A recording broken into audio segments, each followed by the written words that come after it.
Bonjour à tous, j'espère que vous allez bien. Bienvenue dans cette vidéo. Ça fait un petit moment maintenant que l'on ne s'est pas vu. Alors première nouveauté, vous le voyez bien, bon, ce n'est pas forcément comme vous l'attendez, c'est-à-dire qu'on ne me voit pas complètement, mais il y a quand même un gros effort qui a été fait. Ça crée maintenant une meilleure proximité, je trouve, vous me direz ce que vous en pensez. Bon, la qualité, on est d'accord, n'est pas ouf du tout, il y a mieux, il y a pire aussi, mais on fait avec ce qu'on a. De toute façon, vous me verrez ainsi juste pour l'introduction, c'est-à-dire que pour après, quand je raconte l'histoire, ça sera vraiment comme je fais dans mon habitude, c'est-à-dire juste des illustrations. J'en profite également pour vous remercier car j'avais mis un post disant que j'allais prendre une pause pendant un petit moment et vous avez tous été très gentils, très bienveillants. Ça m'a fait chaud au cœur de lire chacun de vos commentaires, donc merci. Et enfin, et après on va pouvoir commencer la vidéo, dorénavant le thème de la chaîne c'est donc les crimes de l'époque. Je vais toujours vous parler d'affaires criminelles mais de l'époque, c'est vraiment le thème de la chaîne et c'est un thème qui me plaît beaucoup car ça mélange aussi l'histoire. Je vais vous parler d'anciens crimes, je vais vous donner des chiffres, je vais vous expliquer dans quel contexte ils vivaient à l'époque, je vais vous parler aussi des méthodes d'enquête qui étaient forcément différentes d'aujourd'hui, qui étaient forcément moins évoluées qu'aujourd'hui, je vais vous parler aussi de la peine de mort, etc. Donc ça va vraiment être sympa et très intéressant et j'espère que par la même occasion vous allez découvrir des choses. Parlons maintenant de la vidéo du jour. Eh bien, comme vous l'avez vu dans le titre, le sujet du jour porte sur Jacques l'Éventreur. C'est un sujet qui a déjà été abordé, mais pourquoi pas redécouvrir cette affaire avec moi. C'est à l'automne 1888, en l'espace d'à peine 3 mois, que 5 prostituées du quartier le plus pauvre de Londres ont été retrouvées égorgées et éventrées. 5 meurtres qui ont fortement secoué l'Angleterre, la presse, la police et les habitants. Il n'est pas le premier tueur en série de l'histoire, mais en raison de la sauvagerie des meurtres et du mystère de son identité, Jacques l'Éventreur a bénéficié d'une couverture médiatique sans précédent. Découvrons aujourd'hui comment Jacques l'Éventreur est entré dans l'histoire. Par contre, attention toutefois à certains détails des meurtres qui sont quand même assez hard, assez macabres. Tout commence en août 1888. Pour vous plonger dans l'ambiance de cette époque, la reine Victoria est au pouvoir. L'Angleterre est la première puissance mondiale et Londres est la ville la plus peuplée au monde. À la fin du 19e siècle, Londres est divisée en 2 parties. À l'ouest de la Tamise c'est le fleuve qui traverse la ville, les populations les plus aisées vivent dans la prospérité, tandis que toute la misère, la pauvreté, la pollution, etc. se concentrent à l'est. Et c'est là, à l'est, que se trouve le quartier malfamé de Whitechapel où règne la pauvreté, la misère, la faim, la maladie, la saleté, l'alcoolisme et la prostitution. La population est principalement composée d'immigrés. Un enfant sur 2 y meurt avant 5 ans. Et la criminalité et la violence y sont tellement fréquentes que les policiers eux-mêmes ne s'y aventurent que par groupe de 4. Le vendredi 31 août 1888 à 3h45 du matin. Un dénommé Charles Cross tire sa petite charrette dans les ruelles de Whitechapel quand il aperçoit une femme morte sur le sol couverte de sang. La police intervient et son corps est ensuite emmené pour être autopsié. Le légiste révèle alors plusieurs blessures. Elle a reçu plusieurs coups de couteau, essentiellement à la gorge et à l'abdomen. Mais elle n'est pas morte de ces coups de couteau, elle a été préalablement étranglée. Ses organes ont également été touchés, par contre elle n'a pas été dépouillée des quelques shillings qu'elle avait sur elle et elle n'a pas non plus été violée. Donc il ne s'agit pas là d'un vol qui aurait mal tourné ni d'une agression sexuelle. La victime est rapidement identifiée car à Whitechapel elle est bien connue sous le nom de Polly. Mais en réalité elle s'appelle Marianne Nichols et elle a 43 ans. Et comme de nombreuses femmes du quartier, Marianne vit seule et elle survit en se prostituant. Personne ne se doute alors qu'à ce moment-là, Polly n'est que la première victime de l'éventreur de Whitechapel. Vont suivre 4 autres crimes pendant 3 mois jusqu'à novembre 1888. La victime suivante est Annie Chapman, tuée le 8 septembre. Elle est retrouvée dans une cour et elle a été tuée avec une sauvagerie vraiment sans nom.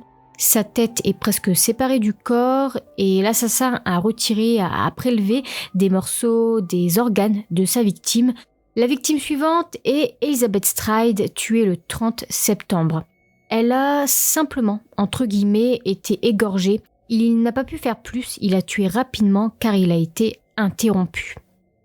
Ensuite, c'est Catherine Eddowes qui a également été tuée le 30 septembre, seulement 45 minutes après Elizabeth Stride. Cette fois, Jacques n'a pas été interrompu et à nouveau, ce meurtre est vraiment d'une sauvagerie sans nom. Je ne vais pas entrer dans les détails, mais elle a aussi été décapitée et des organes manquent également. Et enfin, la dernière victime est Marie-Jeanne Kelly, tuée le 9 novembre 1888 chez elle. C'est la plus jeune des victimes, elle a 25 ans à peine. La scène de crime est tout aussi insoutenable, même pour les médecins et les enquêteurs. D'ailleurs, certains se feront volontairement muter au fin fond de la campagne anglaise suite à cette histoire, pour vous dire. La victime est également démembrée, les seins ont été découpés et des organes, dont le cœur, ont été retirés. Donc, ces 4 autres crimes se sont produits dans le même quartier de Whitechapel et de la même manière. Elles avaient toutes été mariées et avaient eu des enfants, mais à cause de diverses raisons, comme la séparation ou parce qu'elles sont devenues veuves, elles avaient alors dû se prostituer pour gagner leur vie. C'est donc véritablement la misère qui les a poussées à la prostitution. D'ailleurs, en octobre 1888, Whitechapel comptait 62 bordels et plus de 1200 femmes pratiquaient la prostitution pour assurer donc leur survie. Et ces 5 meurtres ont donc été commis de la main de la même personne, car chaque crime, comme vous l'avez compris, présente les mêmes caractéristiques. Le meurtrier agissait déjà toujours la nuit et tuait ses victimes en les égorgeant, puis les éventrait en leur ôtant certains organes. Des témoins ont ensuite rapporté avoir vu un homme plutôt grand, coiffé d'un chapeau de chasse et vêtu d'un long manteau sombre. Donc avec ce portrait, c'est là que la silhouette de Jacques l'Éventreur est née. Parlons maintenant de la presse. Elle s'est rapidement penchée sur cette affaire. Des dizaines de rédacteurs ont débarqué vraiment du monde entier pour couvrir l'affaire. Certains se sont même déguisés en prostituées dans l'espoir de rencontrer le tueur et de décrocher le scoop du siècle. Les journaux ont fait les gros titres de cette affaire et n'ont pas hésité à mettre les détails les plus sordides des meurtres. Pour autant, ce n'est pas le premier tueur en série de l'histoire de l'humanité, mais si beaucoup de monde s'est intéressé à cette affaire, c'est qu'à cette époque, les journaux commençaient à devenir accessibles aux gens du peuple et non plus seulement aux bourgeois aisés. Et aussi parce que les crimes étaient vraiment d'une violence sans nom. Du coup, l'information est vraiment devenue là très populaire. La presse londonienne comme internationale se sont appliquées à relater chaque événement. La panique s'est alors installée non seulement dans Whitechapel, mais aussi dans tous les quartiers de Londres qui vivaient au rythme de ces événements. Tous les jours, le tueur est mentionné dans les journaux. Un vent de terreur secoue alors le pays. Les habitants forment même des petits groupes entre eux et s'organisent pour patrouiller la nuit. Ensuite, le tueur a commencé à écrire à la police et aux journaux pour raconter ses crimes. C'est aussi d'ailleurs pour cette raison qu'il a marqué à ce point les mémoires, car il écrivait à la police et aux journaux. C'est le 25 septembre 1888 qu'une lettre parvient à la centrale de presse britannique. La lettre qu'on nommera Dear Boss. Et c'est dans cette lettre que le surnom de Jack the Ripper apparaît pour la première fois, Jack the Ripper, c'est-à-dire Jacques l'Éventreur. Tout le monde, suite à ça, a commencé à l'appeler ainsi. Puis c'est le 1er octobre 1888 que la presse reçoit cette fois une carte postale qui s'intitule Saucy Jackie. L'écriture ressemble à celle de la lettre Dear Boss. Et cette carte postale disait que 2 victimes seraient tuées presque en même temps. Cette carte peut faire allusion au meurtre d'Elizabeth Stride et de Catherine Eddowes, meurtre commis la nuit du 30 septembre. Et des dizaines de lettres de Jacques l'Éventreur sont arrivées chaque jour. À ce jour, et d'après certaines analyses, seules quelques-unes d'entre elles semblent être de la main de Jacques l'Éventreur, sur au moins 700 lettres reçues. Les autres étaient probablement des farces. Certains pensent également que la presse aurait écrit certaines de ces lettres pour continuer à vendre toujours plus de journaux. D'ailleurs, le journal The Star voit ses ventes passer de 20 000 à 200 000 exemplaires quotidiens. Donc, difficile de démêler le vrai du faux. La police fera aussi publier une lettre dans l'idée que quelqu'un puisse reconnaître l'écriture. Et la lettre la plus terrifiante reçue est arrivée le 16 octobre 1888 et débute, elle, par la mention « From Hell », ce qui veut dire « depuis l'enfer ». Et cette lettre était accompagnée d'un colis et dans ce colis se trouvait la moitié d'un rein. Dans la lettre, il était écrit qu'il a pris ce rein à une femme et que l'autre moitié, eh bien, il l'a gardé et il l'a mangé. Il a écrit ensuite qu'il enverra le couteau qui a servi à retirer ce rein. Mais aucun couteau n'a jamais été envoyé. Et on pense que ce rein est celui de Catherine Eddowes car effectivement, son rein gauche a été retiré.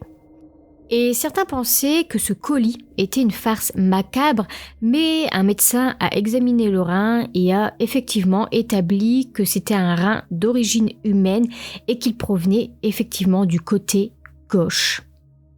Par contre, l'écriture était cette fois différente de la première lettre et de la carte postale.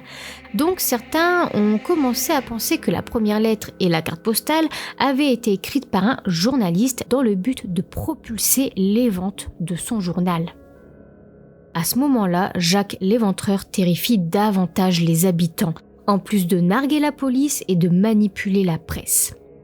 D'ailleurs, la police ne parvient pas à mettre la main sur l'auteur de ces actes. Elle est d'ailleurs vivement critiquée pour son incapacité à résoudre les affaires. Le chef de la police de Londres, qui s'appelle Sir Charles Warren, est alors accusé, lui, par la presse et par la population, de ne pas mettre assez de moyens pour résoudre ces meurtres. Pour autant, plus de 2000 personnes furent interrogées, la police examina les faits et gestes de plus de 300 personnes et 80 d'entre elles furent emprisonnées. La police a d'abord pensé que Jacques semblait s'y connaître en anatomie, ce qui a fait alors suggérer que l'auteur des crimes ait pu être un chirurgien ou un médecin. Car sur chaque victime, à une près, les organes avaient été retirés. Donc, beaucoup ont pensé qu'un médecin pouvait avoir commis ces actes peut-être pour observer notamment le corps humain. Mais on trouve peu de médecins chez les pauvres de Whitechapel. Thomas Cream, médecin et assassin, a alors été soupçonné. Des bouchers et des carisseurs sont également suspectés, 76 d'entre eux furent interrogés. D'ailleurs, un boucher juif du quartier a aussi été arrêté, mais faute de preuves, il a été relâché aussi vite. Il y a eu des centaines d'autres suspects, tels qu'un barbier polonais du nom d'Aaron Kosminski qui souffrait de troubles mentaux, un avocat du nom de Montag Jonduit qui souffrait également de troubles psychiques et qui a été retrouvé mort après le dernier meurtre, donc ça pourrait notamment expliquer l'arrêt soudain des meurtres. Un écrivain a aussi été suspecté, un peintre, une sage-femme, etc. Bref, vous l'avez compris, il y a eu de nombreux suspects, de nombreuses thèses, des centaines de pistes. Mais il y a aussi eu des rumeurs, telles qu'un mari jaloux, peut-être un mari d'une des femmes, ou un membre, un proche de la famille royale qui aurait commis tous ces meurtres. Je pense notamment au prince Albert, mari de Victoria, qui a notamment été au cœur de ces rumeurs. Mais chaque suspect a été relâché faute de preuves. Et vous vous imaginez bien aussi que les méthodes d'enquête n'étaient pas les mêmes qu'aujourd'hui. Aujourd'hui, nous avons les analyses ADN. Sur une scène de crime, on prélève le sang, on prélève les cheveux, les empreintes digitales, etc. Alors qu'en 1888, les tests ADN n'existaient pas. La police se limitait vraiment à interroger d'éventuels témoins, à analyser l'écriture relevée dans les lettres reçues, à attendre des aveux, etc. Au XIXe siècle, il était alors bien plus simple de commettre des meurtres sans être retrouvé. Si les meurtres s'étaient produits à notre époque, avec les progrès scientifiques et l'évolution des méthodes d'enquête notamment, le tueur se serait rapidement fait arrêter. Beaucoup pensaient aussi que de telles horreurs ne pouvaient avoir été commises par un Anglais. On a commencé alors à dénoncer rapidement les immigrés qui vivaient dans ce quartier pauvre. Les plus nombreux sont les Juifs qui ont fui les pogroms de Pologne et de Russie. Ce sont eux que l'on accuse d'emblée. Certains ont aussi pensé que les meurtres servaient à attiser des tensions sociales. En effet, les difficultés économiques provoquaient alors des émeutes de plus en plus fréquentes. Certains ont donc pensé que ces meurtres avaient pour but de faire peur et ainsi de calmer la population. Et les meurtres se sont donc brutalement arrêtés après la 5e victime. À ce jour, Jacques l'Éventreur aurait assassiné 5 femmes, même si on peut imaginer qu'il en a tué davantage. Car à cette période, un nombre élevé d'agressions et de meurtres contre des femmes avait lieu dans l'East End. Il aurait donc peut-être continué à sévir jusqu'en 1892 au moins, faisant alors une douzaine de victimes supplémentaires, mais bon, rien ne permet de l'affirmer. La théorie vraiment la plus répandue avance qu'il a cessé de sévir après la mort de Mary-Jane Kelly. Car ces 5 meurtres, que l'on appelle d'ailleurs canoniques, présentent les mêmes similitudes. Jacques l'Éventreur se distingue vraiment par son mode opératoire, l'égorgement et le retrait d'organes. Et après le dernier meurtre, le chef de la police, donc Sir Charles Warren, démissionne de son poste sans que l'affaire soit résolue. Puis les jours, les mois et les années passent sans que cette affaire ne soit résolue. Des décennies et des décennies et des décennies. Durant plus d'1 siècle, l'histoire de Jacques l'Éventreur fait ensuite l'objet de nombreux romans, de bandes dessinées, de musique, de jeux vidéo, de films à suspense, etc. Pendant près de 150 ans, de nouvelles et de nombreuses théories sont régulièrement émises par des écrivains ou par des chercheurs affirmant avoir découvert l'identité du tueur. Par exemple, le journaliste Michel Moiti explique dans son livre intitulé Retour à Whitechapel que Jacques l'Éventreur est John McCarthy, qui n'est autre que le propriétaire du logement de Mary-Jane Kelly. Donc vous voyez que plusieurs théories sont ainsi élaborées au fil des années et chaque auteur et chercheur est vraiment persuadé d'avoir retrouvé Jacques. Certaines personnes pensent aussi que Jacques n'a tué qu'une ou 2 personnes et non pas les 5 femmes, car malgré le mode opératoire identique, le quartier de Whitechapel est le quartier vraiment le plus malfamé de Londres, et là-bas, les meurtres, les vols et autres crimes, ils sont vraiment très fréquents. Donc les meurtres seraient l'œuvre de plusieurs personnes. D'autres personnes pensent, eux, que Jacques l'Éventreur n'est qu'un immense coup marketing très bien monté et que les 5 meurtres n'avaient aucun rapport entre eux. Puis nous voilà en 2014, environ 130 ans plus tard. Russell Edwards, homme d'affaires britannique, a mené son enquête et a sorti un livre intitulé Jacques l'Éventreur démasqué, dans lequel il affirme que le jeune barbier polonais Aaron Kosminski est bien l'auteur de ces crimes. En 2007, Russell avait acheté le châle de la 4e victime, Catherine Eddowes, châle qu'elle aurait porté au moment de sa mort et sur lequel du sperme et du sang avaient été retrouvés. Donc il a acheté ce châle pour le confier ensuite à 2 scientifiques britanniques pour faire des analyses ADN. Puis c'est en 2019 que les 2 scientifiques ont comparé l'ADN, le sang et les fluides corporels du châle avec des fragments d'ADN mitochondrial d'Aaron Kosminski. Mitochondrial en fait, c'est-à-dire l'ADN qui se transmet par la mère. Et donc ils ont remonté les arbres généalogiques d'Aaron, ils ont comparé les différentes sources d'ADN entre elles et les 2 scientifiques ont donc pu établir que les échantillons correspondaient. En bref, Aaron Kosminski, le jeune barbier polonais, serait effectivement Jacques l'Éventreur. Ces 2 scientifiques sembleraient alors avoir résolu l'un des plus grands mystères de l'histoire criminelle. Et Aaron avait donc déjà été considéré comme suspect à l'époque.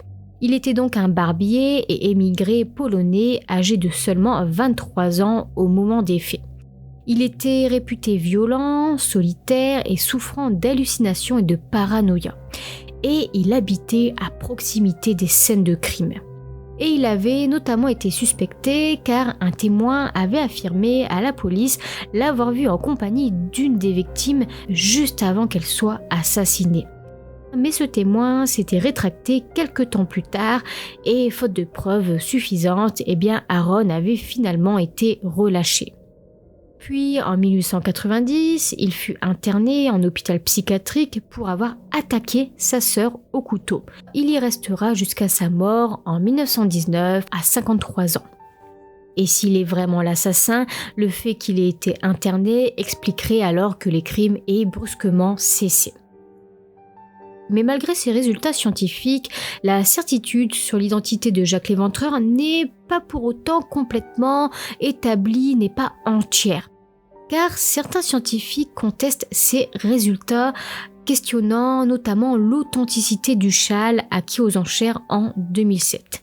Est-ce que ce châle est vraiment authentique ? Ensuite, les échantillons ont aussi pu être contaminés au fur et à mesure des années.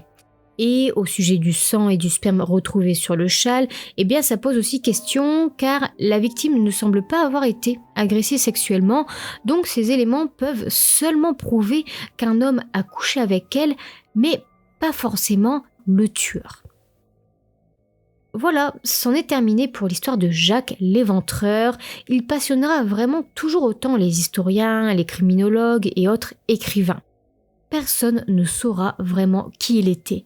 Personne ne saura le nombre exact de ses victimes.